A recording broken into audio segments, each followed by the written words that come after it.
এক বনে দুটি পাখি ছিল, ধলু আর গোলু। কে মোহন তা নিয়ে নিজেদের মধ্যে ঝগড়া করলো। ধলু বলল, আমি তোমার থেকে দেখতে অনেক সুন্দর, তাই আমি মহান। তাই শুনে গোলু বলল, না, আমি মহান, কারণ আমি তোমার থেকে বড়। কে মোহন তা প্রমাণ করার জন্য ওরা নিজেদের মধ্যে শর্ত রাখলো। দুজনের মধ্যে ঠোঁটে করে ভরা থলে নিয়ে যে বেশি উপরে উঠতে পারবে সে শ্রেষ্ঠ হবে। ধলু ভারী দুষ্ট ছিল, নিজের থলেতে তুলে ভরে নিল আর গরুর থলেতে ভরে দিল নুন।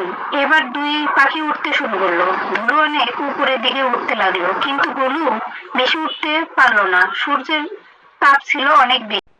তারা উঠতে উঠতে হঠাৎ বৃষ্টি শুরু হলো, তাই তুলো পানিতে ভিজে ওজন বেড়ে গেল, আর এদিকে নুন গলে গিয়ে থলে হালকা হয়ে গেল এবং গোলু উপরে উড়ে গেল। এভাবে গোলু জিতেও গেল। এই জন্যই বলে, অতি চালাকের গলায় দড়ি।